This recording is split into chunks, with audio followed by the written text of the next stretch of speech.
ఒక బైబిల్ పండితుడు ఈ విధంగా అన్నాడండి, మంచి భవిష్యత్తును ఇవ్వాలి.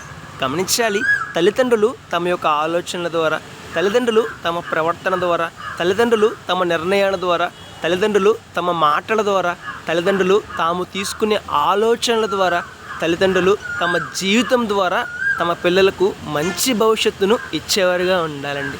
తమ పిల్లల భవిష్యత్తును ప్రభావితం చేసేవారిలా ఉండాలండి. మంచి బహుమతులు ఇచ్చేవారిలా ఉండాలండి.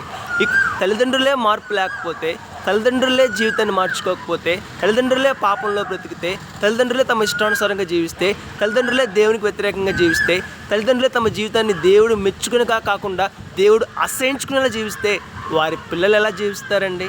సరి ఆలోచన చేద్దాం. మార్పు తల్లిదండ్రుల్లో వస్తే పిల్లల్లో చక్కగా వస్తుంది. మార్పు తల్లిదండ్రులు రాకపోతే పిల్లలు కూడా నష్టపోయే ప్రమాదం ఉంది. పిల్లలు కూడా పాపంలో పడిపోయే ప్రమాదం ఉంది. పిల్లలు కూడా ఘోరమైన నష్టాన్ని పొందే ప్రమాదం ఉంది. ఇక్కడ పిల్లలు బాగుండాలి అని అంటే తల్లిదండ్రులు కూడా బాగుండాలి. పిల్లలు చెడిపోవాలి అంటే తల్లిదండ్రులు కూడా చెడిపోవాలి. మరి మన జీవితం ఎలా ఉన్నది? ఒకసారి ఆలోచించేద్దాం. మంచి భవిష్యత్తును మన పిల్లలకు ఇచ్చేవారుగా మన జీవితాన్ని మార్చుకుందాం. దేవుడు మెచ్చినట్లుగా జీవిద్దాం. ఫలితంగా శ్రేష్టమైన ఆశీర్వాదాన్ని పొందుకుందాం. May God bless you all.